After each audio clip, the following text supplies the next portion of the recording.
Kung magkakaroon ka ng chance makagawa ng dream phone mo, saan tech mo ito kukunin? Part 2 na tayo guys! Sasagot ulit kami ng 3 more questions. Tara na! Let's go! Okay. Miscellaneous inclusion. Para SD malaman. card slot, headphone jack, eSIM, at iba pa. Yun. So, ngayon, ano pipiliin mo? Headphone jack? Bakit? Bakit? Mm. Hindi nalulubat ng headphone jack. Mhm. Hindi mo kailangan gumastos ng sobrang mahal sa headphone jack. Kasi wired siya. Mhm. Okay. No more technology sa... Alam mo yun? Sa tenga mo. Bluetooth, Ah. di ba? Sige, sige. And pwede siya pang matagalan. Yun, headphone jack. I agree. Headphone jack dahil kasi yes, convenient yung wireless earbuds, earphones, headphones. Pero ang ino-offer kasi ng wired, yun nga. Yung latency kapag naglalaro ka, mas delay kapag wired through Bluetooth. And also wala siyang moving parts unless isaksak mo. Kaya less sirain siya. Yun. 3.5mm jack din, yun sa akin. Headphone jack na yan kasi simple lang. Pag naka-wireless ka, yung mga naka-available na engine dyan sa telepono mo, kung ano may audio enhancers na yan, disabled. Or majority hindi mag-work. Nare-request niya lagi, kailangan mo wired.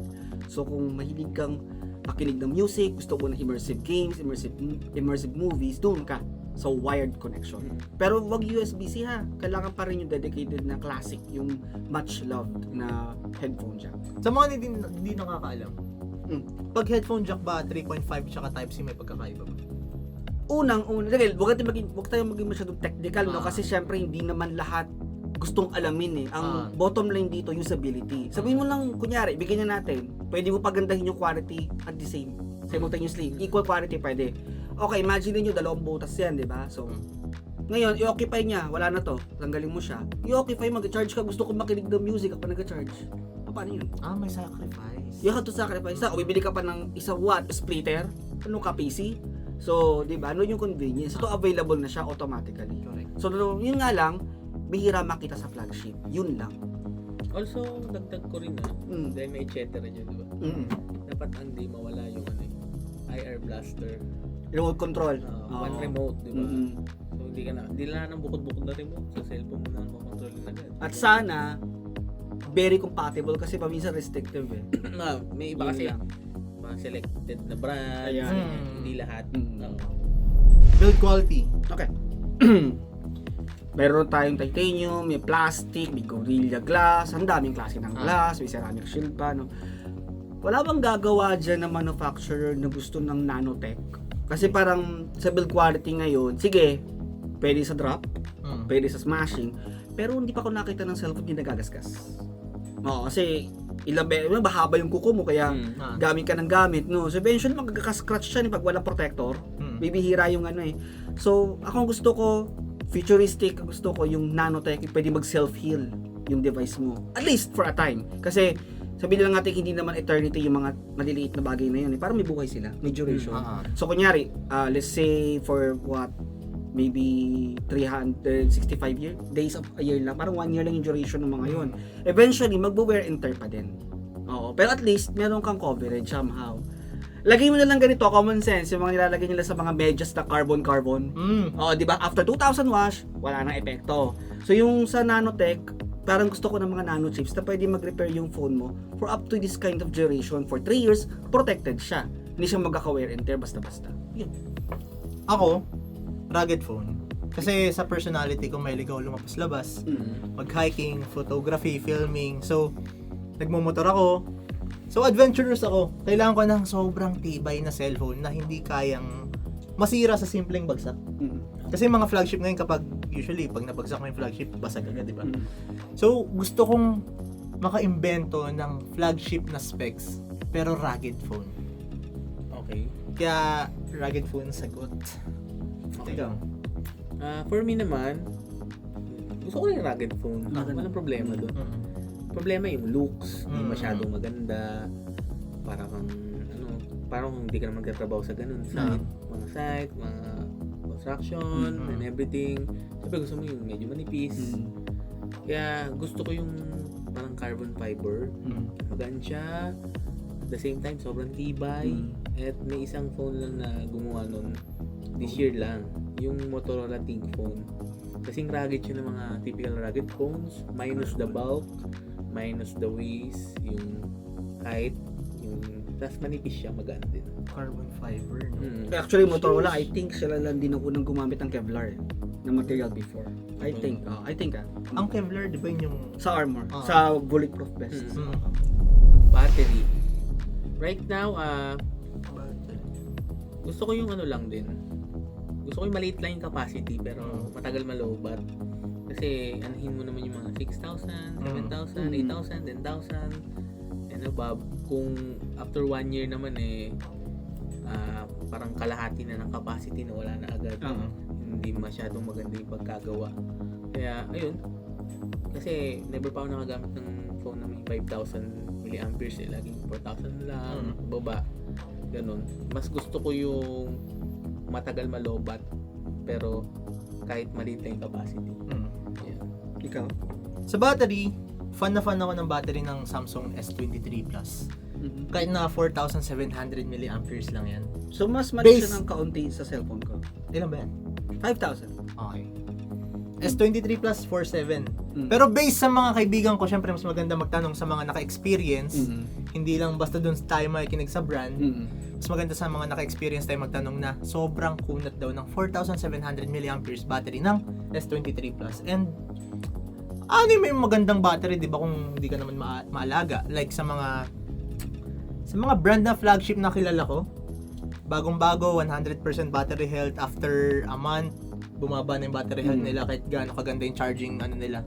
So, I'll go for Samsung na battery kasi makunat daw. Based sa experience ng nakilala ko. Yan. Ikaw.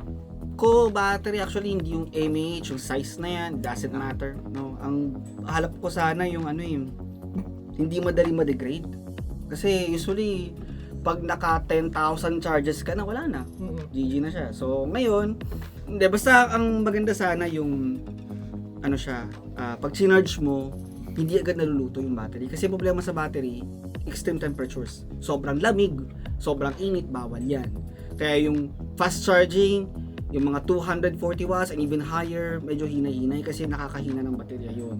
So sa akin, gusto ko lang yung less degrading. Sana magkaroon ng ganun tipong guaranteed ka for the next 5 to 10 years na yung battery mo 100% pa din ng peak performance. Kasi ngayon, right now, after 2 years, simula ka na mag-degrade, tapos papalitan mo na siya, much worse. Kailangan mo pa siya babuksan kasi papalitan mo yung internal battery. Issue. Gastos, pwede pang palitan yung pyesa mo, di mo alam. Well, sa'yo 2 years. Kasi yung mga flagship na nakikita ko, 2 months, 3 months. Wala na? Wala na. Last pag na? Oo. Okay, bali.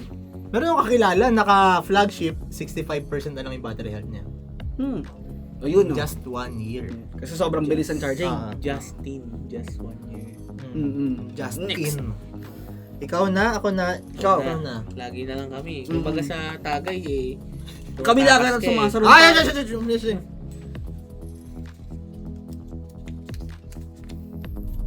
Processor. Sa processor, gusto ko yung bagong processor ni Apple ngayon eh. Ano The ba? A17 Pro. Diba? Buti na di ka nagkamali. A17 Pro. Kasi 'di ba, kahit saan mo dalhin yung Apple, 4GB RAM, 6GB RAM, napapansin niyo ba hindi naglalag si Apple? Akala ko Bionic na tawag doon. Hindi, Pro. Kaya yung mga Android user, hindi nyo alam kasi yun eh. Paano mo nasabing hindi ko alam? Okay. Ito! Sa A17 Pro. A17 Pro ako.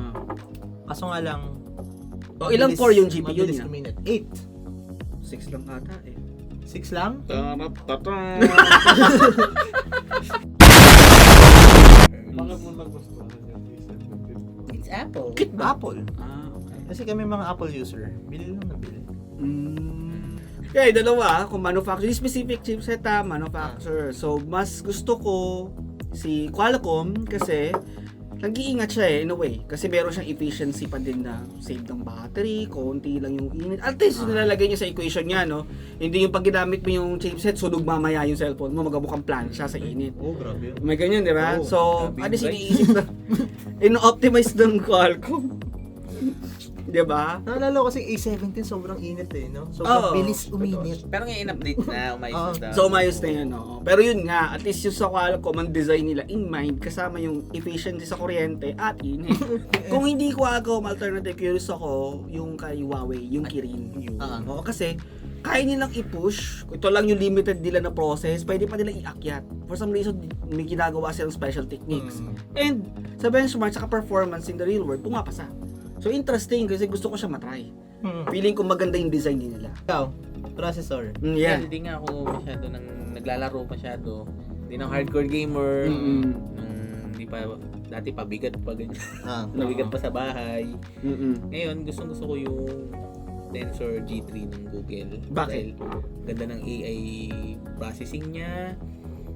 Talagang, for me, parang na-improve yung paggamit ng smartphone, yung buhay mo at the same time. Gusto mong burahin yung nag-photobomb. Ang magic Ayun, erase napanood ko lang. yun, grabe yun. Oo, gusto mo nung kakaibang wallpaper na walang katulad, yung AI wallpaper, gagawa ka niya. And then, pati nga ngayon sa video, pwede na burahin eh. Eh? Yes. Well, Kaya, I think mas maganda pa yung AI niya kaysa sa what Apple is offering right now. And I'm all for it. yung ba yung bago ni Google Pixel 8 Pro? Yes. Yes. Naka-tensor siya ngayon. The latest one. Hindi man siya ganun kalakas ng ibang flagship, pero yung AI niya, Oo. yun. Doon siya bumawi. Oo. Sa neural engine niya. Okay, next. Ikaw na. Abangan ang part 3 para sa mainit-init na questions. Link sa comments para sa previous parts.